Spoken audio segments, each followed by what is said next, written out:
번 더 아멘으로 좀 하나님을 예배하겠습니다. 할렐루야.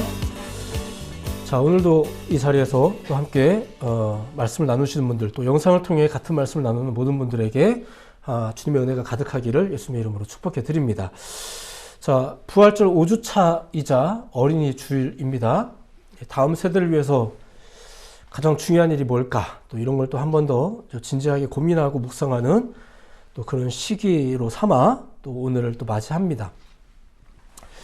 자, 계속해서 기묘한 이야기라는 제목으로 말씀을 전해드리고 있는데, 애매한 시기에 애매한 사람들에 관한 이야기를 좀 나누고 있는 거죠. 자, 그런데 이 이야기 속에서 단 한 가지는 확실했다. 뭐라고요? 하나님의 구원 역사는 계속되고 있었다. 이런 내용들. 여기까지가 지난주 도입 멘트랑 똑같아요. 자, 오늘은 특정 인물에 대한 이야기라기보다는 몇몇 제자들과 예수님과의 대화의 내용, 그 대화의 내용을 좀 소개를 해드릴까 합니다. 굳이 표현을 하자면 이 대화도 조금 애매한 대화였거든요. 사람이 살다 보면 궁금한 게 생기죠. 그러면 보통 질문이라는 걸 합니다. 그리고 보통 그에 대해서 대답이 이제 오고 가는데, 그러면서 이제 마음의 평화, 보통 이런 게 이제 대화라고 합니다. 질문과 대답이 오고 가는 대화. 보통 이 대화가 이어지는 동안 어떤 종류의 해소함을 얻죠. 그래서 우리도 뭔가 답답할 때, 야, 우리 톡 까놓고 얘기해보자, 뭐 이런 것도 해보면서 오고 가면서 뭔가 해소함을 기대하고 또 실제로 해소함이 있고, 그렇게 하죠. 자, 그런데 오늘 우리가 보려는 대화가 있는데, 이제 이 대화를 보자면 이런 겁니다. 이제 일단 당연히 질문이 또 나옵니다. 질문이 나오는데, 이 질문은 우리가 보기에는 좀 타당해 보이는 건데, 예수님이 보시기에는 그게 좀 뭔가 부족하고 아쉬운 이제 그런 것이었었어요. 이제 그럼 또 반대로 한편 예수님의 대답이라는 것도 있거든요. 근데 그 대답도 그 나름대로 질문자들의 마음을 시원하게 했냐? 마음의 평화를 안겨주었냐? 아닙니다. 오히려 그들에게 혼란을 안겨주거나 부담을 안겨주는 경우가 좀 많았습니다.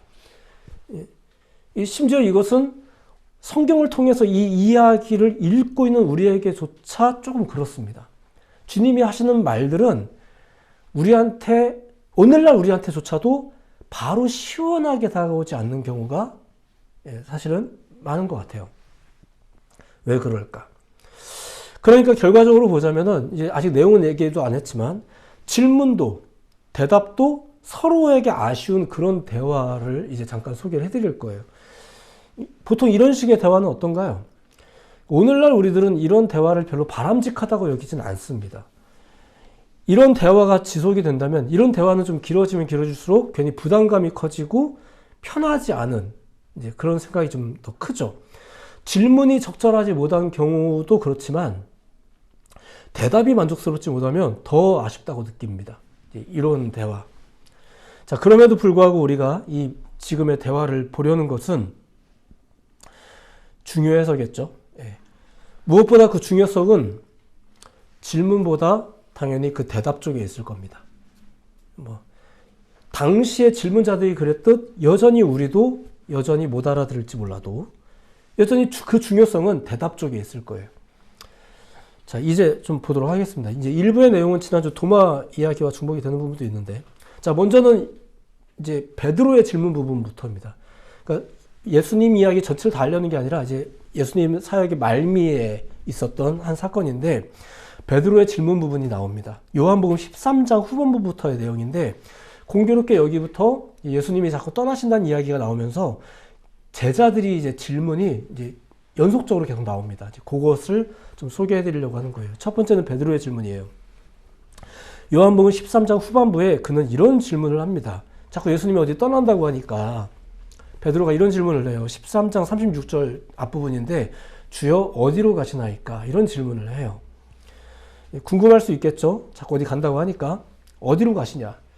이에 대해서 예수님의 대답은 이랬습니다. 나의 가는 곳에 네가 지금은 따라올 수 없으나 후에는 따라오리라.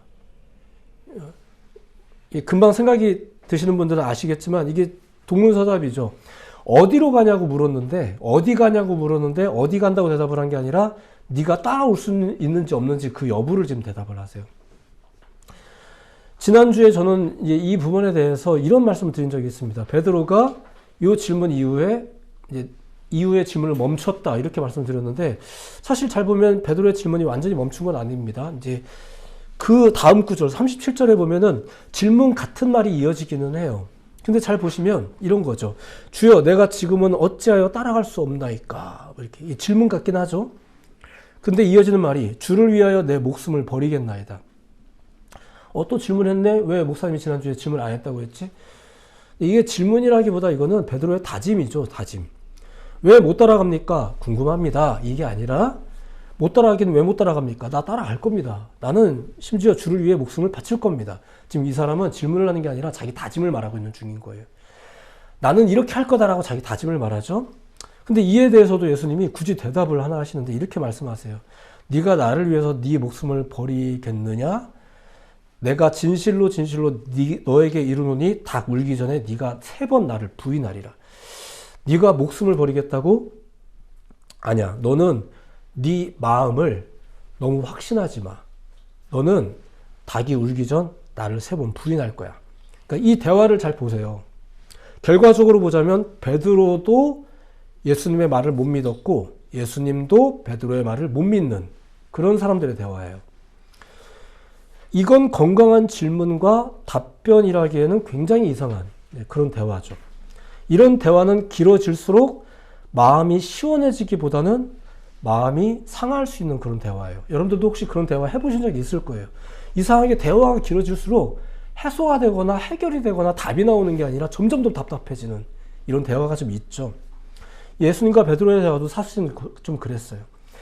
자, 오늘날로 보자면 이제 뭐 그때도 마찬가지겠지만 이건 그냥 고집쟁이들끼리의 대화예요. 질문도 고집스럽고 답변도 고집스럽고. 이게 요한복음 13장에 나오는 첫 번째 베드로의 대화였습니다. 자, 이 모든 이야기의 결론을 알고 있는 입장에서 우리는 무엇을 교훈으로 삼고 무엇을 경고로 삼아야 될지를 생각하면서 본 이야기를 이제 보고 있는 거지만 당시에 그들은 어땠을까? 좀만 더 계속 보겠습니다.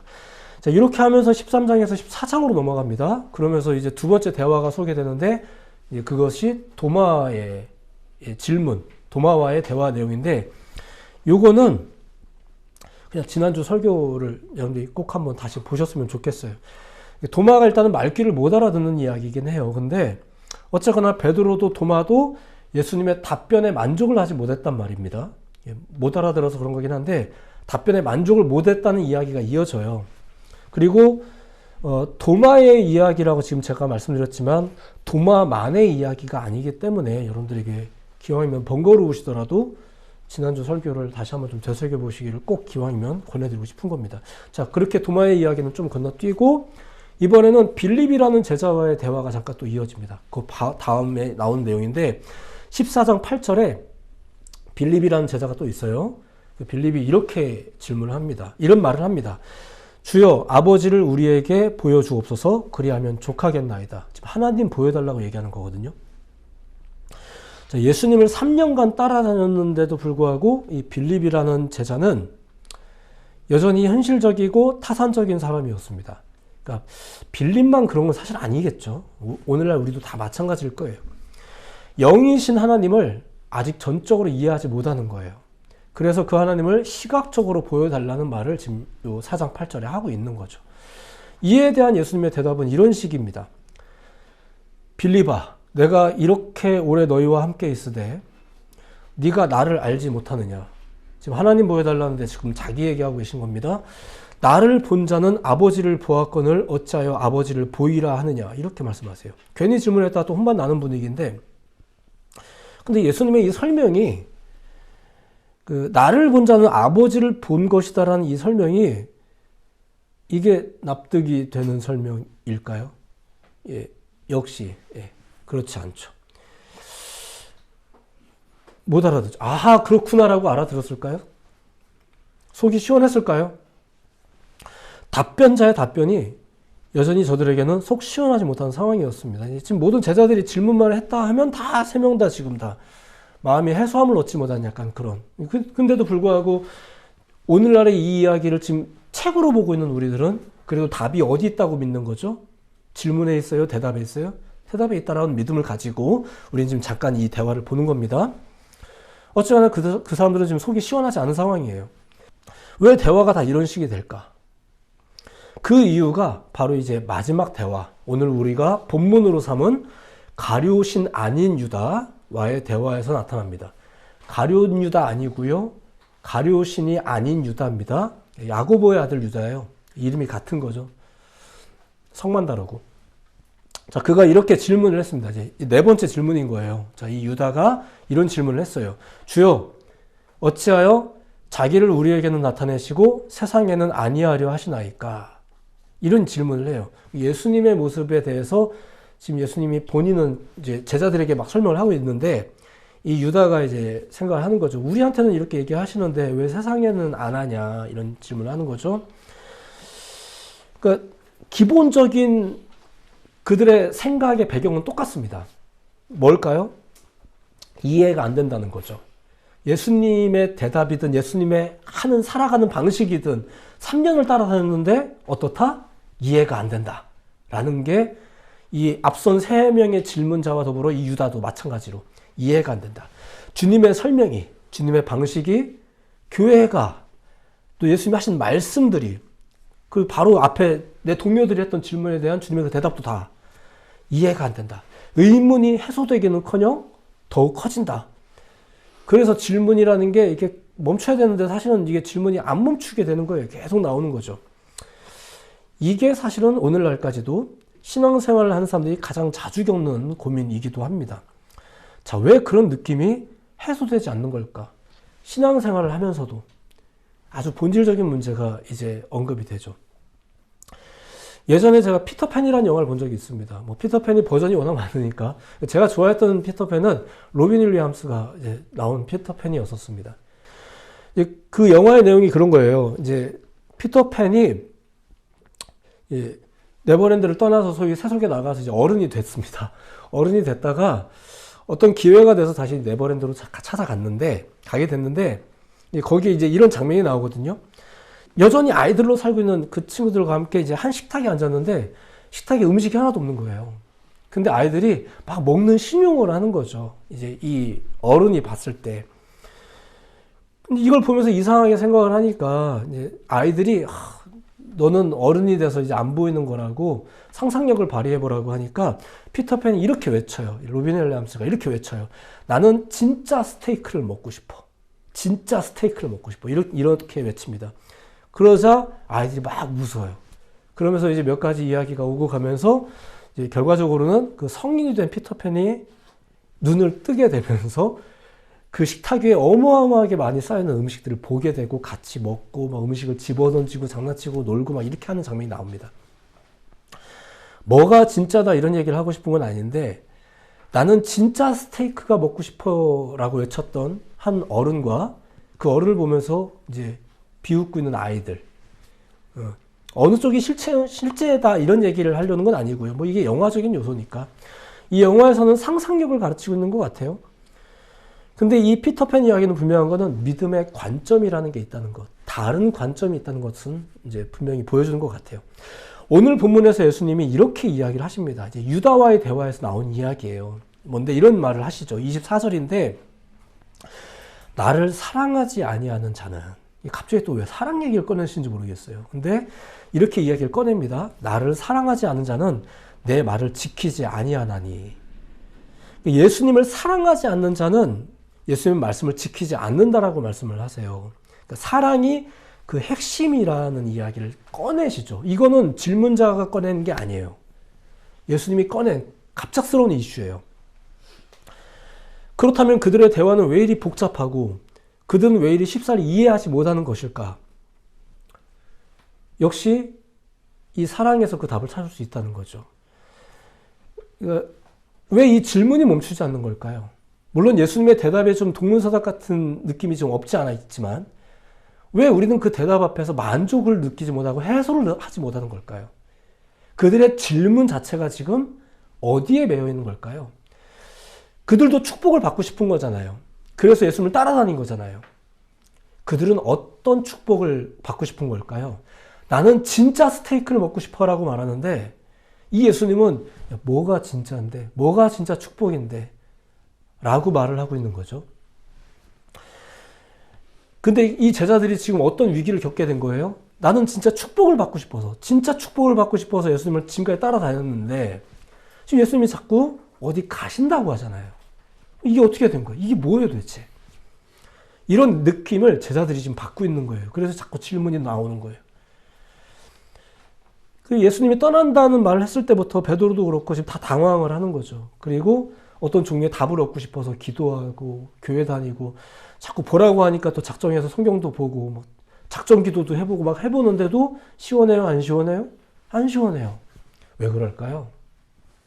그리고 그분은 왜 갑자기 지금 여기서 사랑 이야기를 꺼내는 걸까요? 나를 사랑했더라면 너희가 내 말을 지켰을 텐데 이게 무슨 말일까요? 너희가 나를 사랑하지 않고 있구나라는 이야기예요.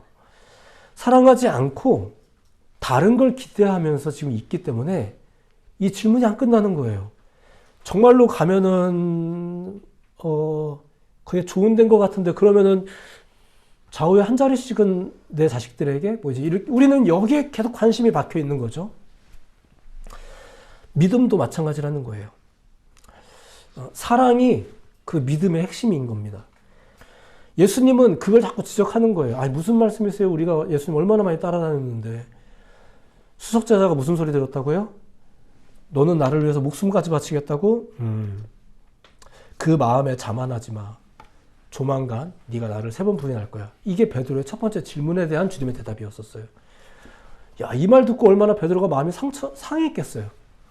나를 못 믿으시다니 뭐 이런 마음부터 해서 내 사랑을 의심하신다더니 내 신앙을 의심하시다니.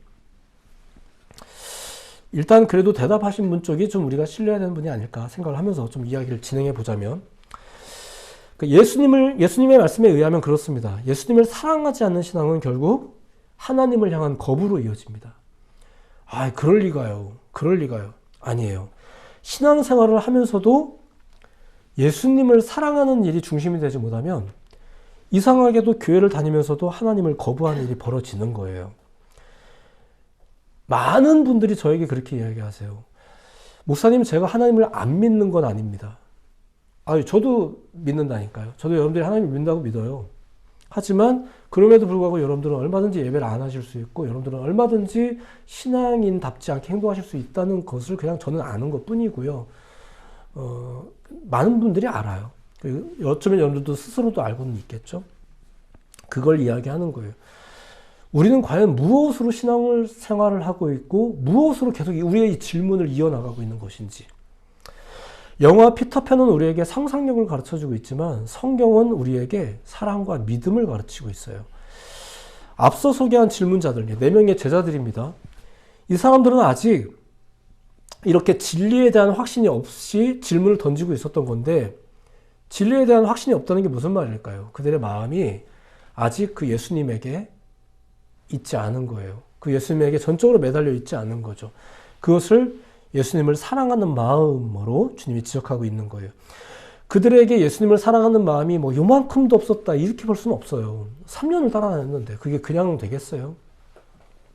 나름대로 내가 때가 되면 그래도 주일날 교회도 가는데 우리가 어떻게 신앙이 없다고 할 수 있겠습니까? 우리 그렇지 않죠. 우리 다 신앙이 있는 사람들이에요. 그런데 그들의 질문을 듣고 있는 예수님은 지금 무엇을 이야기하고 싶은 거예요? 무엇에 집중하고 싶은 거예요? 첫째, 너희들의 마음이 무엇에 사로잡혀 있는가? 이것이에요. 우리는 과연 무엇에 사로잡혀 있는가? 교회를 가면서도 예배를 하면서도 우리의 마음은 과연 어디에 사로잡혀 있는가? 제자들은 지금 예수님을 통해 그 어떤 것이 충족되기를 바라고 있는 겁니다. 예수님이 자꾸 떠나신다라는 그 불안감을 해소할 수 있는 방법을 이 떠나는 양반이 조금 보장해 주었으면 하는 바람이 우리 가운데 있는 거란 말이에요. 주님을 믿으니까 답도 주님이 주십시오 라는 기대. 오늘날에 우리가 하는 신앙이랑 똑같죠. 우리가 주님을 믿을 테니까 그 답을 주님이 주십시오 라는 기대. 우린 기대를 가지고 계속 이 질문을 멈추지 못하고 있는 것입니다. 근데 주님은 약간 엉뚱하지만 이런 이야기를 꺼내는 거예요. 너희가 나를 사랑하느냐? 너희가 나를 사랑하느냐? 이후에 베드로가 요 질문 듣거든요. 그렇죠?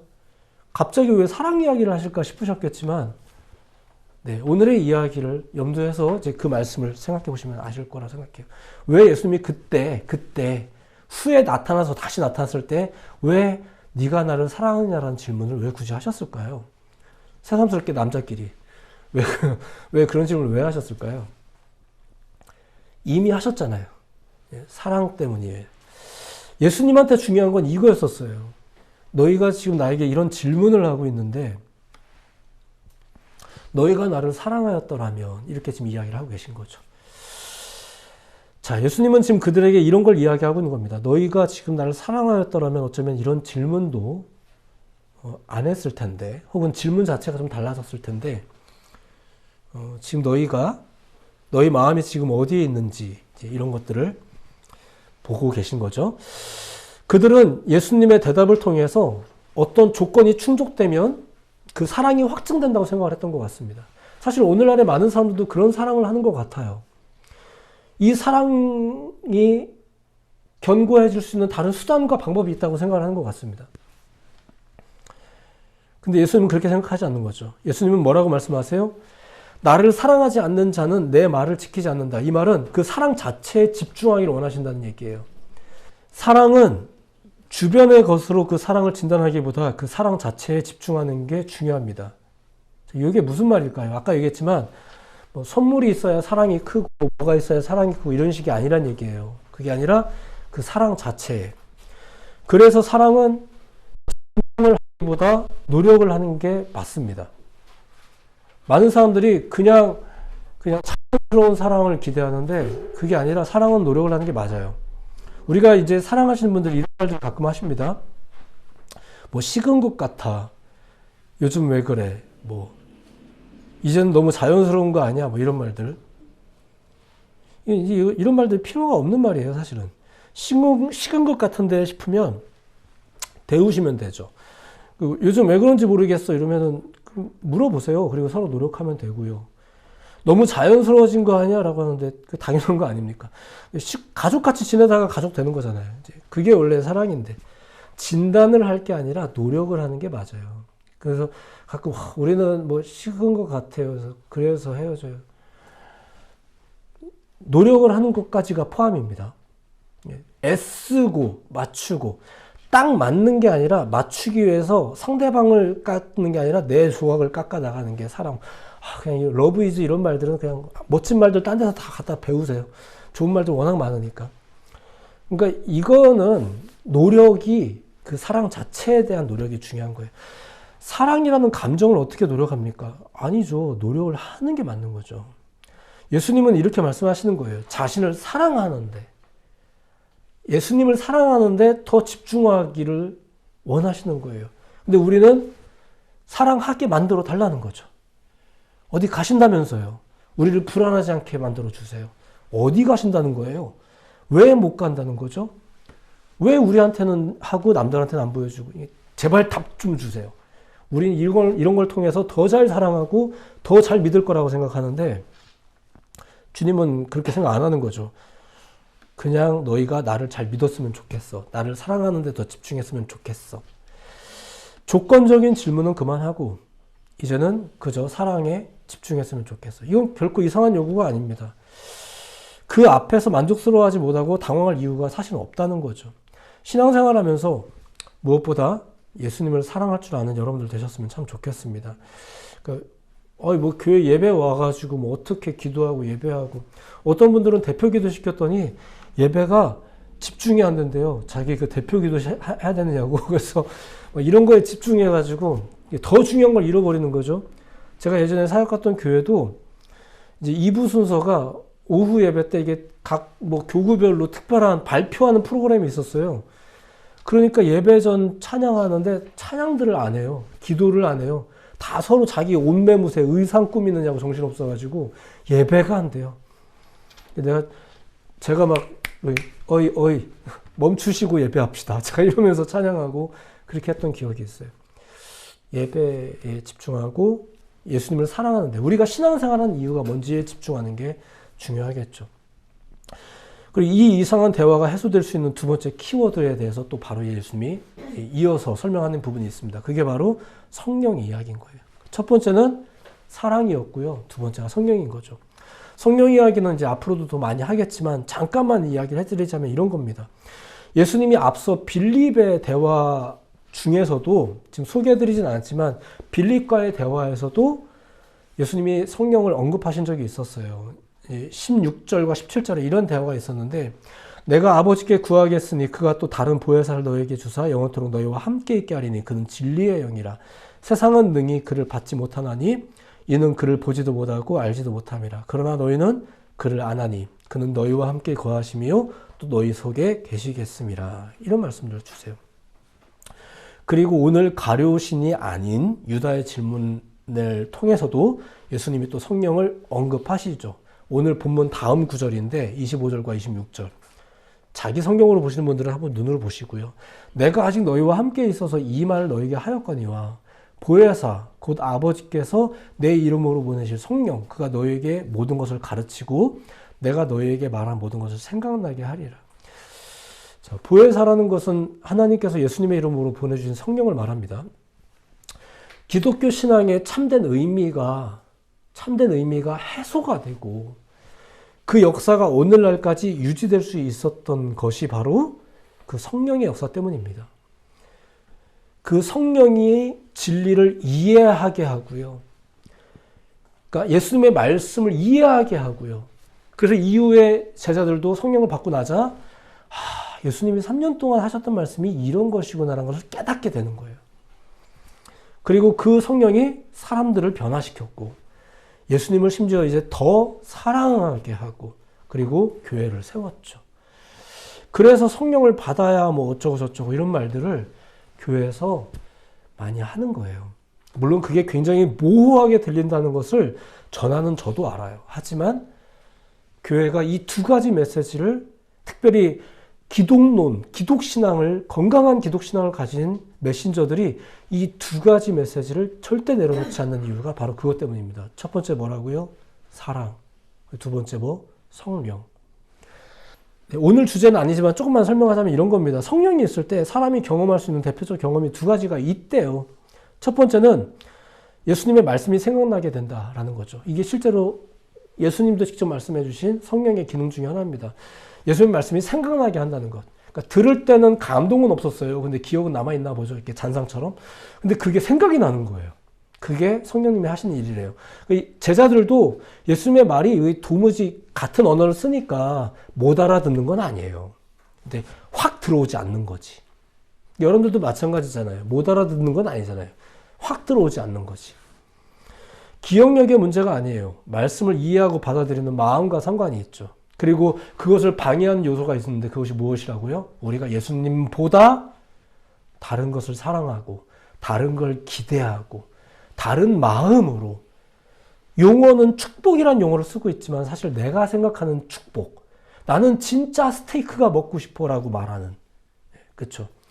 어쩌면 우리의 생각이 굉장히 세속적이고 애국적인데도 불구하고 뭐 나도 나름대로 이 기독교 신앙을 가지면서 축복받고 싶다고 말하는 거니까 기독교적인 언어를 쓰고 있을 뿐이죠. 근데 이제 주님은 이제 우리의 실체를 막 이렇게 얘기하시는 거니까 조금 불편하죠. 자, 이 말씀을 이해하고 받아들이는 마음과 상관이 있겠죠. 예. 들은 것이 없다면 떠오를 것도 없으니까요. 그러니까 어쨌거나 우리는 계속 듣고 있는 거니까. 그렇게 계속 듣고 있는 말씀이 진짜로 들려오는 것. 그게 무엇을 통해 가능하다고요? 성령을 통해서. 뭐 이런 이야기죠. 주일날 목사님 말씀이 또 교회가 기도의 제목들이 하나님의 요청이 정말 무엇일까 하는 이런 생각들이 자꾸 떠오르는 것. 이게 성령께서 여러분들의 생각 속에서 역사하시는 일이라는 것입니다. 보세요. 교회를 아무리 오래 다녀도요. 주일날 목사님 말씀이 전혀 생각나지 않는 경우도 많고요. 심지어는 교회 가는 길까지 까먹기도 해요. 이게 생각이 하나도 안 난다는 얘기예요. 근데 어떤 사람들은 생각지도 않게 툭툭.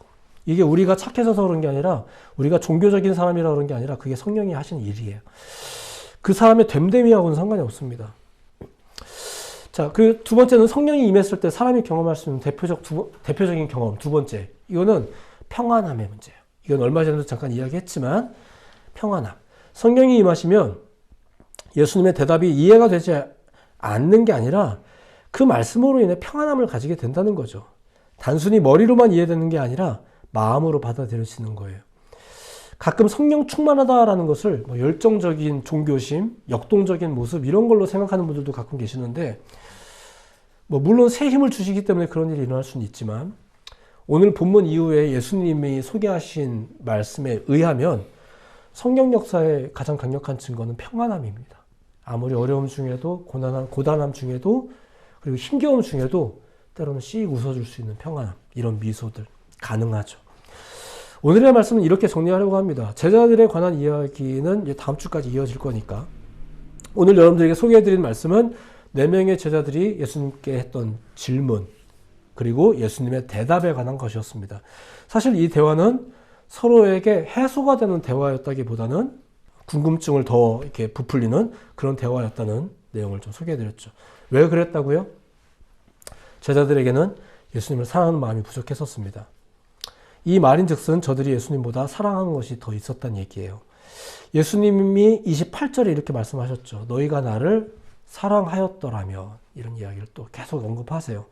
정말로 사랑했다면 알았을 것을 그러지 못했다는 거죠. 또한 이 대화는 아직 성령의 역사가 구체화되기 전이었습니다. 성령이 있었다면 이 대화가 이렇게 답답한 느낌으로 흐르지는 않았을 거예요. 사랑하는 일, 그리고 성령이 함께하는 일, 이건 자연스럽게 생기는 문제가 아니라 노력해야 되는 문제입니다. 우리가 조금 잘못 알고 있는 부분이 있는데 사랑도 본래 그렇다는 얘기예요. 노력하기를 그만두고 사랑 운운하는 것은 조금 이상하다는 겁니다. 그리고 성령도 간절히 구하는 일이 필요한 거고요.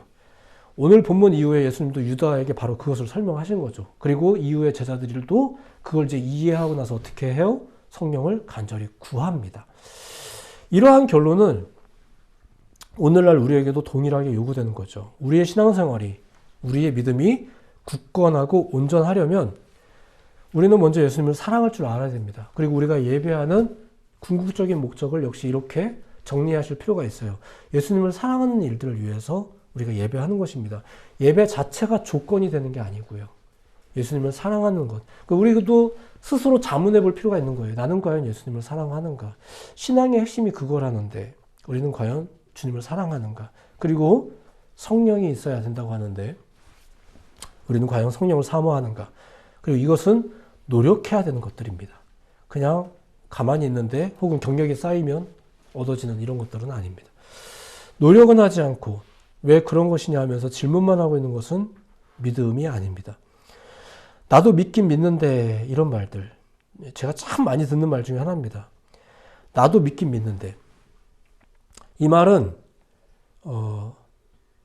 내가 믿는다고 말하는 만큼 뭔가를 하고 있지는 않는다라는 뜻입니다. 그러니까 스스로 인정하고 있는 말밖에 안 돼요. 노력을 해야 믿는 겁니다. 그리고 그게 사랑을 하는 거죠. 우리가 정말 여러분들도 매번 사랑에 대해서 요구하잖아요. 정말로 사랑한다면 뭘 해라, 이렇게. 그렇죠. 예수님을 사랑하셨으면 좋겠습니다. 그거에 집중할 수 있었으면 좋겠습니다. 사랑 자체에 집중할 수 있었으면 좋겠어요. 보혜사 성령의 이야기는 이제 차차 더 소개를 할 것이기 때문에 보혜사 성령의 존재를 믿으시고 기대하시고 또 역시 간절히 구하셨으면 좋겠어요. 그렇게 여러분의 신앙을 하나님과 사람 앞에서 이제 확고한 것이 되도록 하는 그런 여러분들의 삶과 신앙에 대한 노력과 그런 일들이 여러분 가운데 있기를. 그래서 여러분들이 교회 생활 열심히 한다 이게 아니라 저 사람은 정말 하나님을 사랑하는 것 같아, 이런 소리를 뭐 듣기 위해서 한다는 건 아니지만 그런 소리를 들을 수 있는 사람이 올바른 신앙인이라는 평가를 받을 거예요. 그러니까 우리가 다 진정한 신앙인을 꿈꾸는 사람들이니까 이렇게 다시 한번 핵심을 한번 다져보는 거죠. 우리 가운데 이상한 질문이 계속해서 반복되는 것을 신앙이라고 말할 수는 없어요. 그건 그냥 의심인 거예요. 그러니까 우리는 참으로 신앙하는 건지 의심하는 건지를 스스로 진단할 때 가장 강력한 키워드는 뭐라고요? 나는 과연 예수님을 사랑하는가? 내가 예수님 사랑하려고 여기 온 건 아니었더라도 여기서 있으면서 우리는 과연 예수님을 사랑하는 마음을 우리 마음속에 신앙의 중심에 두고 있는가? 혹은 오랫동안 신앙생활을 하셨던 분들은 내가 혹시 이런 질문을 잊어버린 건 아니었었나? 오늘 다시 한번 점검을 하는 거죠. 예수님을 사랑하는 여러분들, 되셨으면 좋겠습니다. 그런 마음으로 한 주를 또 다시 한번 조금 더 고단하지만 노력도 해보고 애써도 보고 그리고 성령을 갈망하면서 살아가는 여러분들의 나날들이 되시기를 예수님의 이름으로 축복해 드립니다. 기도하겠습니다.